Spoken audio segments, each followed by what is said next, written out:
l'œuvre de Paul Haï et nous avons pris un exemple particulier qui est le monument de l'indépendance. Maintenant, l'équipe qui compose ce projet, c'est James Abodino. Jean-Florentin Abonnement, je viens du Bénin. Gagnassi Kossi, je viens du Togo. Bérissi du Togo. Alors, nous allons vous faire une présentation PowerPoint sur l'œuvre qui nous concerne ici, c'est le monument de l'indépendance. Alors, le monument de l'indépendance, comme nous l'avons ici, c'est une architecture qui a eu à être mise en place au cours de l'indépendance du Togo, c'est-à-dire à la veille pour faire une structuration de cet événement. Bon.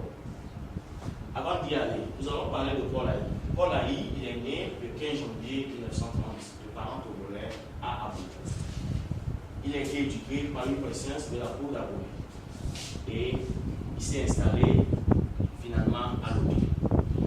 Il sera influencé par la richesse de cette cour-là et de l'art. Il va aller faire ses études de 1949 à 1952 à Dakar. Après, il ira à Lyon et il fera l'école supérieure des beaux-arts à Paris. Voici Paul Haï que nous nous présentons en train de faire ses activités. Là, principalement, il est en train de faire une sculpture qui est principalement de l'art avec de la terre cuite togolaise. Alors, quelques œuvres de Paul Haï. Nous avons l'enseigne que vous verrez à Boussoir, les murailles de l'hôtel Sarakawa, les murailles du palais des congrès, les murailles de la fondation Agnassan, l'espace dédié à l'excellence de l'ancien aéroport, les statuettes de la BTC, la mosaïque de masque de l'hôtel Edaoba, les murailles de l'hôtel de la Bourse du Travail, et puis d'autres œuvres architecturales comme l'œuvre de l'hôtel du 2 février, les sculptures de la direction des statistiques et la façade de l'église que nous appelons Christ Ambassy. Il ne s'est pas arrêté là. Il a également écrit des ouvrages comme la coiffure africaine. Il a également écrit un faux problème par rapport à la tutelle, un faux problème par rapport à l'art d'aéroport et également il a écrit l'art nègre. Nous allons vous faire rapidement un défilé de 16 images.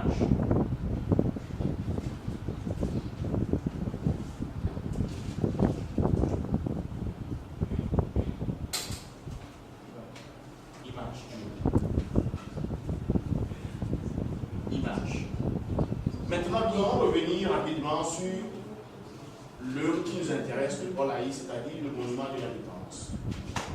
Comme nous l'avons déjà annoncé, le monument de l'indépendance est créé au cours de la période de l'accès à l'indépendance du Togo, c'est-à-dire le 27 avril 1960.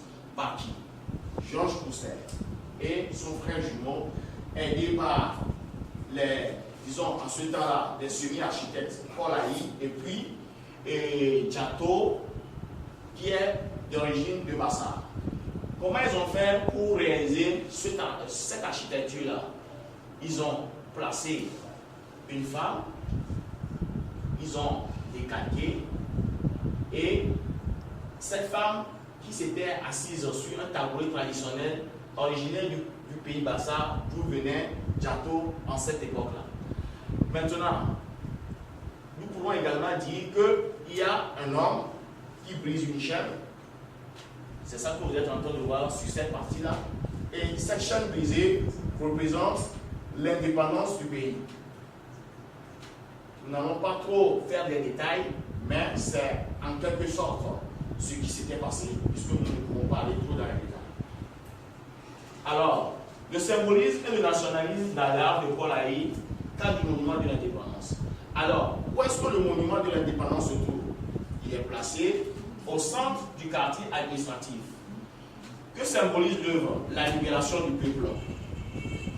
Et puis, l'honneur de construire cet original monument suite à un concours qu'il avait disputé en ce temps-là avec d'autres postulants, puisque pour avoir accès à la création du monument de l'indépendance, c'était un concours qui était lancé.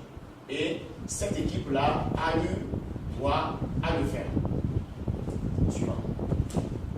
Nous avons également à présenter, qui a initié ce concours, le président Sylvanus Olympio, nommé père de l'indépendance du Togo. Maintenant, suivant.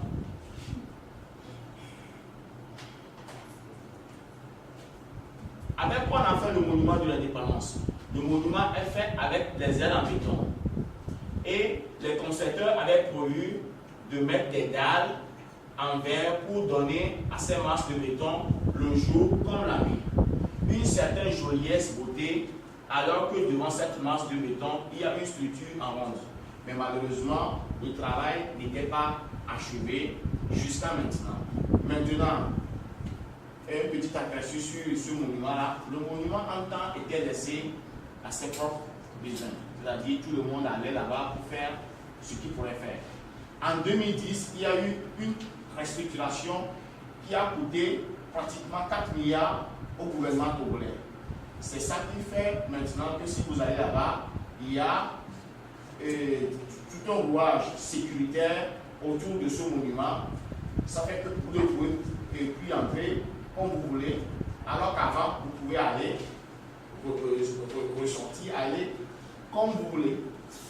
Et personnellement, je suis en train de mettre en place un projet pour rendre ce monument de l'indépendance attractif, pour en faire un site, un parc d'attraction pour le futur. Voilà pourquoi j'ai eu à présenter ce projet. Merci.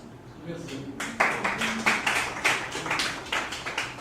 C'est très intéressant parce que d'abord vous mettez le monument en perspective, l'origine des concepteurs, l'influence qu'a l'origine des concepteurs, le tabouret, le détail du tabouret, etc. C'est bien, c'est un vrai descriptif. La mise en place, la mise en perspective, très bien. Il y a un détail, un seul détail. Vous insistez trop sur l'indépendance. Mouvement d'indépendance, oui, non, c'est pour l'indépendance. Oui, voilà, c'est le mouvement qui fait l'indépendance du Togo, et après vous passez. Au niveau de la mise en place, c'est très bien parce que vous dites que Polaï au départ travaille sur l'argile togolaise, c'est important. Vous dites le mot argile togolaise, ça veut dire qu'Aïe travaille sur les matériaux. Ça c'est touché, avec ça vous touchez du doigt l'originalité de Polaï.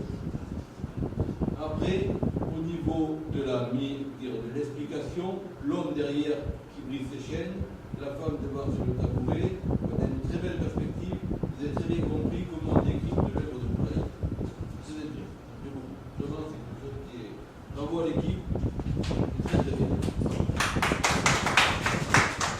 Moi, j'ai une question.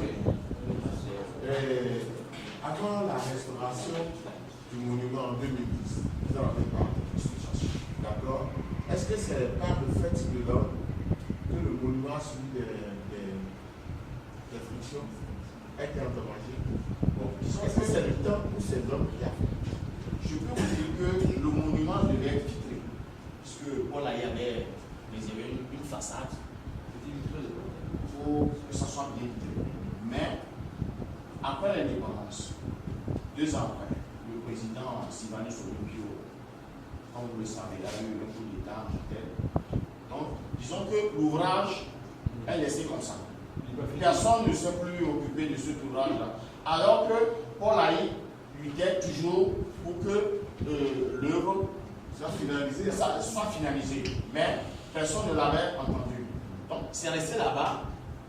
Je réponds directement à votre question. Il y a le temps, puisque si c'était vitré, la pluie ne pourrait pas atteindre les compartiments que vous voyez là-bas.